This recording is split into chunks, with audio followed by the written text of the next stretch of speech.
আজকে দোস্ত আমার ইমান আমাকে সুদ থেকে বাঁচাতে পারে না, ঘুষ থেকে বাঁচাতে পারে না, মিথ্যা ব্যভিচার থেকে বাঁচাতে পারে না, বিভিন্ন কবিরা গুনাহ থেকে বাঁচাতে পারে না। সেই ইমান আল্লাহর কাছে মাতলুব না। আল্লাহ পাক এমন ইমান চান না। সাহাবায়ে কেরামের ইমান ছিল সগীরা থেকে কবিরা সকল প্রকার আল্লাহর নাফরমানি থেকে বাঁচাইতো। বলেন সুবহানাল্লাহ। এমন ইমান আল্লাহ পাক চান। পানি হোমিওপ্যাথির যেই শিশি আছে সেখানেও পানি থাকে আপনাদের বালতির মধ্যে, তারপরে আমাদের বোয়ালিয়ার বিলের মধ্যেও পানি আছে, নদীতে আছে পানি, সমুদ্রেও পানি আছে। সব পানি কি এক পরিমাণে এক? তো শিশির পানি দিয়ে, বোতলের পানি দিয়ে কি সামান্য হোমিওপ্যাথির শিশির পানি দিয়ে ওযু গোসল হবে? তার কাছেও তো পানি আছে, কিন্তু ওই পানি দিয়ে কি হবে না, ওযু গোসল পূর্ণ হবে না। তো আমাদের কাছে যে ঈমান আছে যাররা ঈমান, এই ঈমান দ্বারা আমাদের আল্লাহ যেটা চাইতেছেন, রব যেটা চাইতেছেন সেটা পূর্ণ হইতেছে না, ঈমানের চাহিদা পূর্ণ হচ্ছে না। এজন্য ঈমান তেমন আনতে হবে যেমন সাহাবায়ে কেরাম এনেছিলেন। কি বলেন, ঠিক কি ঠিক না? কারণ ঈমানের প্রশ্ন এই গরুস্থানে সর্বপ্রথম করা হবে। যাদেরকে আমরা শোয়ে চলে যাই দোস্ত, তাদেরকে প্রথম প্রশ্ন করা হবে ঈমানের প্রশ্ন। মার রব্বুকা, তোমার রব কে ছিল? কি বলেন, ঠিক কি ঠিক না? আমা দীনুকা, তোমার দিন কি ছিল? ওমান হাযার রাজুল আল্লাযী বুইসা ইলাইকুম, এই লোকটাকে চিনো কিনা যাকে তোমাদের কাছে পাঠানো হয়েছিল? এই তিনটা প্রশ্ন যেই ব্যক্তি কবরের উত্তর দিতে পারবে, কবরে যে পাশ হয়ে যাবে, আল্লাহর নবী বলেন সমস্ত ঘাটিতে আল্লাহ পাক তাকে সমস্ত ঘাটি পার করে জান্নাতের মেহমান বানায় দিবে। সুবহানাল্লাহ। কিন্তু যদি এই জায়গায় ধরা খেয়ে যায়, এখানে যদি আটকায় যায়, প্রত্যেক ঘাটির মধ্যে সে আটকায় যাবে। এজন্য আমাদের প্রত্যেককে মৌতের এই বাস্তবতা মেনে নিতে হবে। কি বলেন, ঠিক কি ঠিক না? অমুসলিমও কিন্তু মৌতের বাস্তবতা মেনে নেয়, কিন্তু মৌতের পরে যে উঠতে হবে, পুনরায় আমাদেরকে আল্লাহ পাক জীবন দিবেন, এটা আর নাস্তিকরা বিশ্বাস করে না। অথচ আল্লাহ পাক কোরআনে কারীমের মধ্যে বহুত সূরার মধ্যে আল্লাহ তাআলা এই ব্যাপারে আমাদের ঈমান যাতে মজবুত হয়, যে পুনরুত্থান এবং পুনরায় তোমাদেরকে পুনরুজ্জীবিত হতে হবে, এই ইয়াকিন যাতে মজবুত হয়, জায়গায় জায়গায় আল্লাহ পাক কোরআনে বলেছেন ইযাস সামাউ ফাতারাত, মহান রব বলেন একদিন আসমান ফেটে যাবে। ওয়াইযাল কাওয়াকিবু তাসারাত, একদিন তোমাদের দেখা তারকাগুলি সব ছিটিমিটি হয়ে পড়ে যাবে। ওয়াইযাল বিহারু ফুজ্জিরাত, তোমাদের সমুদ্রের পানিগুলি সব উপরে চলে আসবে। ওয়াইযাল কুবুর বুসিরাত, একদিন তোমাদের গোরস্থান থেকে সমস্ত মুর্দাগুলিকে উলঙ্গ করে তোলা হবে। এই কথা বলেছেন কে? আল্লাহ। যখন কে বলেছেন? ওয়াইযাল কুবুর বুসিরাত আলিমাত নাফসুম মা কদ্দামাত ওয়া আখারাত, প্রত্যেক ব্যক্তি আখিরাতের জন্য কি পাঠিয়েছে, দুনিয়ার থেকে জান্নাতের জন্য কি করেছে, আল্লাহ পাকের কাছে নাজাতের জন্য কি করেছে, আর এরকম ভাবে কি আমল অগ্রিম পাঠিয়েছে, এগুলি সব তার চোখের সামনে দেখতে পাবে। এটা মহা সত্য কথা, আমাদের বিশ্বাস হোক আর না হোক। কারণ মৌতের পরের এই জীবন, এ সম্পর্কে কোনো গবেষণা বর্তমান পৃথিবীতে গবেষণা করেও কোনো বিজ্ঞান সায়েন্স এখানে পৌঁছতে পারবে না। কিন্তু যেটা পৌঁছতে পারবে না এই বলে কি সেটা হবে না? বিজ্ঞান সায়েন্স মনে করেন যে গবেষণা করে আখিরাত পেল না, মৌতের পরে জীবন খুঁজে পেল না, তাহলে কি এটা সত্যিই নাই হয়ে যাবে? বিজ্ঞান সায়েন্স যেখানে ফেল, কোরআন ও সুন্নাহর ইলম আর জ্ঞান সেখানে শুরু। জোরে কোন সুবহানাল্লাহ। এজন্য যুক্তিতে আমার মিলুক আর না মিলুক, আজকাল অনেকেই চা স্টলে বসে বলে মৌতের পরে কি হবে কে দেখলো, কবরে কি হয় কে দেখলো। আল্লাহর কসম, এ কথা বললে সে কাফের হয়ে যাবে। কি হয়ে যাবে বলেন? সে কাফের হয়ে যাবে। হাজার হাজার জানাজা যদি তার হয়, লক্ষ লক্ষ মানুষ যদি তার জানাজায় হয়, তাকে যদি আতর আর মিশক আম্বর দিয়ে ধোয়া দেয়, পৃথিবীর শ্রেষ্ঠ কাপড় দিয়ে কাফন দেয়, তবুও সে মৌতের পরে জাহান্নামী, কারণ তার ঈমান নাই। এজন্য মৌতের পরে কি হইল, কে দেখলো এই কথা বলা যাবে? যদি কেউ বলে তার পিছনের সমস্ত আমল বাতিল এবং সে কাফের হয়ে যাবে। স্পষ্ট, যত আলেমদের জিজ্ঞেস করেন, সমস্যা নাই। তাহলে ঈমান হেফাজত করতে হবে, কারণ ঈমানের প্রশ্ন কবরে সর্বপ্রথম। কি বলেন, ঠিক কি ঠিক না? এই ঈমান হেফাজত করেছিলেন মাশেতা বিনতে ফেরাউন। ফেরাউনের মেয়ের পরিচর্যার জন্য একটা বাদী মাশেতা, এই বাদীর দুই সন্তান ছিল, একটা কোলের আর একটা হাঁটা সন্তান ছিল, একটা দুধের সন্তান আর একটা সবেমাত্র হাঁটতে পারে এমন সন্তান। এই দুই সন্তান নিয়ে সে ফেরাউনের মেয়ের, আসল মেয়ে ছিল না, তার পালিত মেয়ে, এই পালিত মেয়ের খেদমত করত। খেদমতটা করত, চিরুনি আশ্রয় দিত, মানে এক এক খেদমতে এক একজন নিয়োজিত ছিল। তো চুল পরিপাটির জন্য তাই এই মহিলাকে নিয়োগ দেওয়া হয়েছিল। এই জন্য এই মহিলার নাম হলো মাশেতা। মাশেতা হলো আরবিতে মুস্তুন। মুস্তুন মানে চিরুনি, আর মাশেতা মানে চিরুনি কারিনী, যে মেয়ে চিরুনি করে দেয়, অর্থাৎ মাথা আশ্রিয়ে দেয়। তো একবার মাথা আশ্রাতে আশ্রাতে চিরুনি পড়ে গেছে, আর এই মাশেতা বলেছে বিইসমি রব্বিল আলামিন, সমগ্র জগতের রবের নামে আমি চিরুনি তুললাম। সুবহানাল্লাহ বলেন। তখনই ফেরাউনের সেই পালিত মেয়ে বলতেছে, পিছনে তাকায় বলতেছে, আইয়া রব্বিন সাম্মাইতি, হে মাশেতা, তুমি কোন রবের নাম নিলা? আমার তাআলামি, তুমি কি জানো না? আবুনা রব্বুনাল আলা, আমাদের আব্বা ফেরাউন সবথেকে বড় রব। নাউজুবিল্লাহ। কারণ কোরআনে আছে আনা রব্বুকুমুল আলা, আমি সবথেকে বড় রব। এইরকম বেয়াদবি পৃথিবীতে একমাত্র ফেরাউন করেছে। নমরুদ নিজেকে রব দাবি করেছিল, কিন্তু বড় রব বলে নাই। একমাত্র ফেরাউন পৃথিবীতে এই অধ্যত্ব প্রদর্শন করেছিল আর বলেছিল আনা রব্বুকুমুল আলা, আমি পৃথিবীতে সবথেকে বড় রব। বলেন নাউজুবিল্লাহ।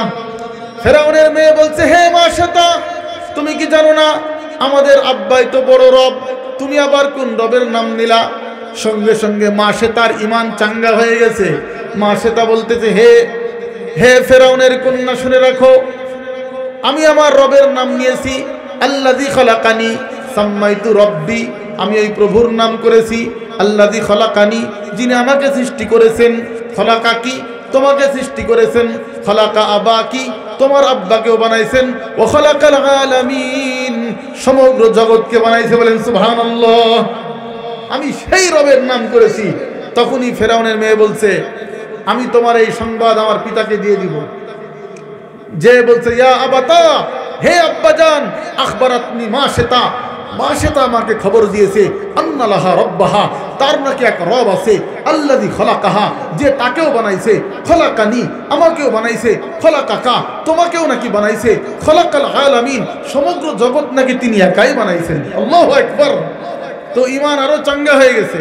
ডাক দিয়েছে মাশেতা, আমার ঘরে থেকে আমার চাকরানি হয়ে, আমার সাথে নিমুখারামি, আমার বেতন খেয়ে আমার সাথে তুমি 2 নম্বরই, তোমার অবস্থা কি হবে জানো? তুমি কোন রবকে রব মানো? তুমি কি জানো না আমার তাআলামি আনা রব্বুকুমুল আলা, তুমি কি জানো না আমি বড় রব? বলে নাউজুবিল্লাহ। তখন মাশেতার ঈমান আরো চাঙ্গা হয়ে গেছে। বলছে, হে ফেরাউন, শুনে রাখো, সাম্মাইতু রব্বি, আমি ওই রবের নাম করেছি আল্লাযী খালাকানি, যিনি আমাকে বানাইছে। খালাকাক, তোমাকে বানাইছে। খালাকা বিনতাক, তোমার মেয়েকে বানাইছে। খালাকাল আলামিন, সমগ্র জগৎকে যিনি বানাইছেন, আমি সেই রবের নাম নিয়েছি। বলেন সুবহানাল্লাহ।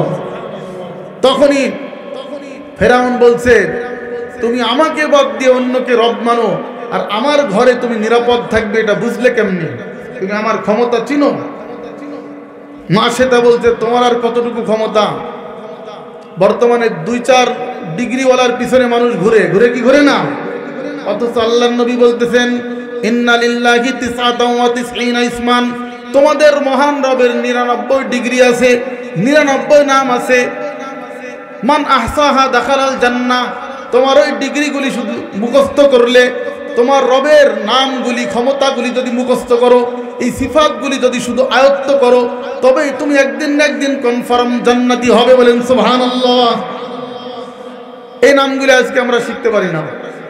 তো মাশেতা সেই রবকে আপন করেছিলেন, আল্লাযী হুয়ার রহমান আর রহিমুল মালিকুল কুদ্দুসুস সালামুল মুমিনুল মুহাইমিন আল আজিজুল জব্বারুল মুতাকাব্বিরুল খালিকুল বারিউল মুসাব্বিরুল গফফারুল কাহারুল ওয়াহাবুর রাজ্জাকুল ফাত্তাহুল আলিম আল কাবিদুল বাসিতুল খাফিদুর রাফিল মুইজ্জুল মুযিল্লুস সামিউল বাসির আল হাকামুল আদলুল লতীফুল খবীরুল হালিমুল আযীমুল গফুরুশ শাকুর আল আলিউল কবীর হাফিজুল মুকিত হাসিবুল জলিলুল করিমুর রকিবুল মুজিব আল ওয়াসিউল হাকিম আল ওদুদুল মজিদ আল বাঈসুশ শাহীদ আল হক ওয়াল ওয়াকিল আল কবিল মতিন আল ওয়ালিউল হামিদ আল মুহসি আল মুবদি আল মুঈদ আল মুহয়ি আল মুমীতুল হাইয়ুল কাইয়্যুম আল ওয়াজিদুল মাজিদুল ওয়াহিদুল আহাদুস সামাদুল কাদিরুল মুখতাদির আল মুকদ্দিমুল মুআখিরুল আউয়ালুল আখিরুল যাহিরুল বাতিন আল ওয়ালি আল মুতআলি আল বাররুত তাওয়াবুল মুনতাকিম আল আফুর রাউফু মালিকুল মুলকি যুল জালালি ওয়াল ইকরাম আল মুকসিতুল জামি আল গনি আল মুগনি আল মানি আদ দার আল নাফি আল নূর আল হাদি আল বদি আল বাকি আল ওয়ারিস আর রশিদু আস সাবুরু জাল্লা জালালুহু আম্মা নাওয়ালুহু। বলেন আল্লাহু আকবার।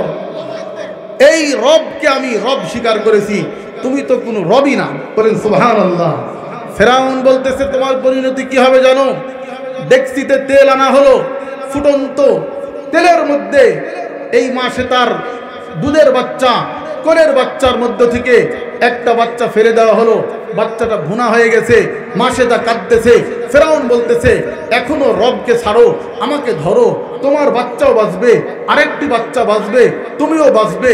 মাশেতা বলতেছে এজন্য আমি কাঁদতেছি না, আমি কাঁদতেছি আমার রবকে শুনাইতেছি। এরকম হাজারো সন্তান থাকলে কুরবান করে দিব রবের জন্য, কিন্তু তোমার মতো ভুয়া রবকে রব মানব না। বলেন আল্লাহু আকবার। এরপরে আবারও দ্বিতীয় বাচ্চা নিয়ে ফেলে দেওয়া হলো, দুই বাচ্চা ভুনা হয়ে গেছে। দুই বাচ্চা বলতেছে ইয়া উম্মাহ, হে আম্মা জান, ইসবিরি, সবর করেন, লা তাতাহাররাকি, পাও যেন ফসকায় যায় না আপনার। শুনে রাখেন, আপনি সুসংবাদ নেন, আবশিরি, সুসংবাদ নেন, আমরা এখানে কষ্টে নাই, সানাজমাউ ফিল জান্নাতি ইনশাআল্লাহ, অচিরেই আমরা জান্নাতে একত্রিত হয়ে যাব। সুবহানাল্লাহ। এবার মাশেতা আসমানের দিক তাকায় চোখের পানি ফেলতেছে। বলেন আল্লাহু আকবার। ফেরাউন বলতেছে মাশেতা নরম হয়েছে মনে হয়, তোমার জীবন বেঁচে যাবে, আমাকে রব মেনে নাও। মাশেতা বলছে না না, আমি আসমানের মালিককে জানাইতেছি, হে আরশের রব, এরকম কোটি কোটি ফেরাউন দুনিয়াতে নারাজ হয়ে যাক, এতে আমার যায় আসে না, তবে আসমানের মালিক, হে আরশের রব, তুমি যেন আসমান থেকে নারাজ হয়ে যাও না। আল্লাহু আকবার।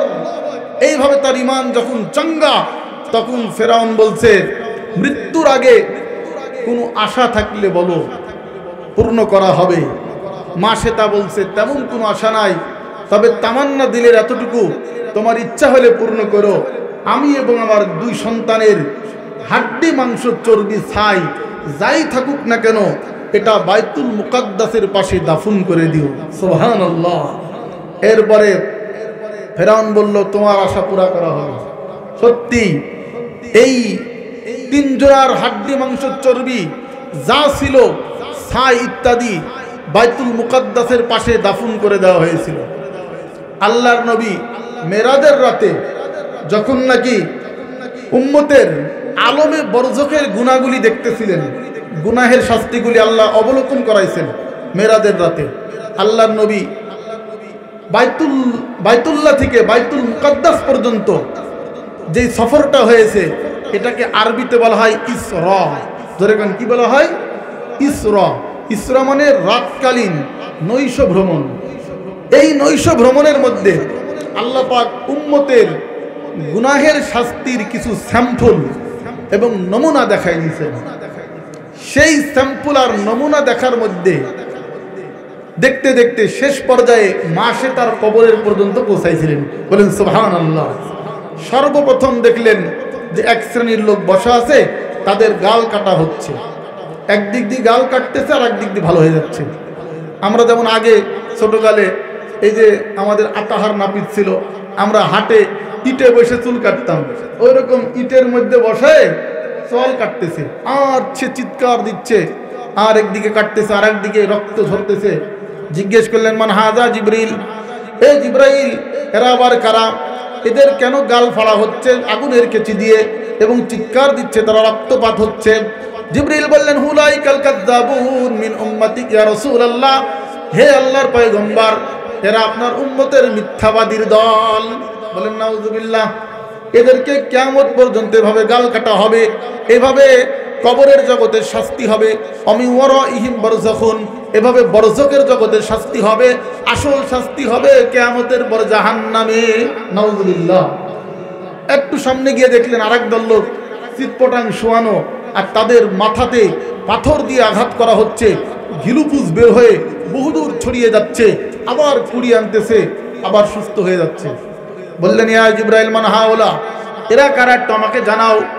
জিবরিল বললেন ইয়া রাসূলুল্লাহ হুম তারিকুস সালাহ, এরা আপনার উম্মতের নামাজ তরককারী যারা, এদেরকে কবরের জগতে এভাবে শাস্তি দেওয়া হবে। এরা মৃত্যুর পর থেকে কিয়ামত পর্যন্ত এভাবে তাদের মাথা ফাটানো হবে। এরকম শাস্তি হইতে হইতে এক পর্যায়ে তাদেরকে কিয়ামতের দিন হাসরের বিচারের পরে জাহান্নামে ফেলে দেওয়া হবে। বলেন নাউজুবিল্লাহ।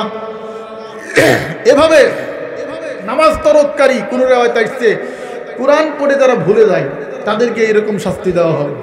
আরেকটু সামনে গিয়ে দেখলেন যে উলঙ্গ যুবক যুবতী বেশি, আর কিছু বৃদ্ধ বৃদ্ধাও আছে, বয়স্ক আছে, তারা ওই ভাটার চুলার মতো আগুনের মধ্যে জ্বলতেছে, উপরে আসতেছে আবার নিচে চলে যাচ্ছে, আগুন নিভে যাচ্ছে, নিভে যাওয়ার মতো ধূপ করে তলে নিয়ে যাচ্ছে, আবার উপরে চলে আসছে জ্বলন্ত শিখার সাথে। বললেন মান হাউলাই জিবরিল, ও জিবরাইল এরা কারা? জিবরিল বলতেছেন ইয়া রাসূলুল্লাহ উলাইকা যুনাতু মিন উম্মতিক, এরা আপনার উম্মতের জিনাকারীর দল। নাউজুবিল্লাহ, জোরে কান নাউজুবিল্লাহ। এরপরে আরো সামনে গিয়ে দেখলেন রক্তের নদী, রক্তের নদীর মধ্যে হাবুডুবু খাচ্ছে একদল লোক, তারা কোনো মতে সাতরায়া হাতড়ায়া কিনারায় আসতেছে। আর একদল লোক এরকম বিশাল বড় বড় লাঠি নিয়ে পাথর নিয়ে দাঁড়ায় আছে, তাদেরকে পাথর দিয়ে প্রস্তর আঘাতে, লাঠির আঘাতে তাদেরকে আবার ভিতরে পাঠায় দিচ্ছে। জিজ্ঞেস করলেন ইয়া জিবরিল মান হাউলা, এরা আবার কোন ক্যাটাগরির লোক? জিবরিল বলতেছেন ইয়া রাসূলুল্লাহ হাউলাই আকিলুর রিবা, এরা আপনার উম্মতের সুদখোরের দল।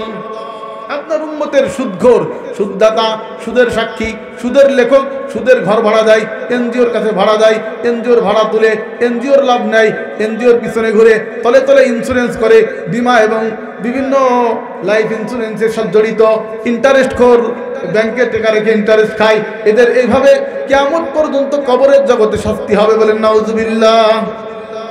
এরপরে আরো সামনে গিয়ে দেখলেন আরেক দল লোক, তারা বিশাল লাকড়ির বোঝা টানতেছে, কিন্তু এই বোঝা বহন করতে পারতেছে না, পড়ে যাচ্ছে বারবার। জিজ্ঞেস করলেন মান হাওলাই জিবরিল, ও জিবরাইল এরা কারা? জিবরিল বলতেছেন ইয়া রাসূলুল্লাহ এরা উলাইকা হুমুল খায়িনুন, এরা আপনার উম্মতের খিয়ানতকারীর দল। আপনার উম্মতের যারা খিয়ানত করত, আমানতের খিয়ানত করত, ভোট আমানত খেয়ানত করত, জনগণের পয়সা আমানত খেয়ানত করত, বিভিন্ন রাষ্ট্রীয় পদমর্যাদায় থেকে আমানতের খেয়ানত করত, বিভিন্ন রাষ্ট্রীয় সম্পদের খেয়ানত করত, মেম্বার চেয়ারম্যান এমপি মন্ত্রী মিনিস্টার খেয়ানত করত, এইভাবে বিভিন্ন পর্যায় থেকে খেয়ানত করত। মসজিদ মাদ্রাসার অর্থর কোষাধ্যক্ষ ছিল, খেয়ানত করত, জনগণের পয়সা কাছে ছিল, খেয়ানত করত, অথবা বিভিন্ন লাইনে খেয়ানত আছে। সকল খেয়ানতকারীদেরকে কিয়ামত পর্যন্ত এইভাবে শাস্তি দেওয়া হবে। বলেন নাউজুবিল্লাহ।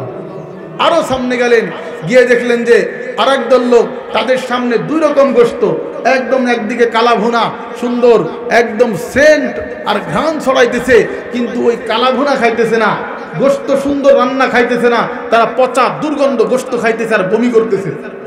বললেন মান হাওলাই জিবরিল এরা কারা? জিবরাইল বললেন ইয়া রাসূলুল্লাহ এরা আপনার উম্মতের যারা পরকিয়া করত, হালাল বৈধ স্ত্রী থাকতে অন্য জায়গায় যৌনচারিতার্থ যৌন কামনা পুরা করত, তাদের এই অবস্থা। বলেন নাউজুবিল্লাহ। এইভাবে দেখতে দেখতে শেষ পর্যায়ে এই মাসে তার কবরের কাছে এসে আল্লাহর নবী দেখছেন যে সুঘ্রাণ সুঘ্রাণ। জিবরিলকে বললেন যে এই সুঘ্রাণ কোথা থেকে আসে? তো জিবরাইল বলতেছেন এই সুঘ্রাণ ওই মা শ্বেতা এবং তার দুই সন্তানের কবর থেকে আসতেছে। বলেন সুবহানাল্লাহ।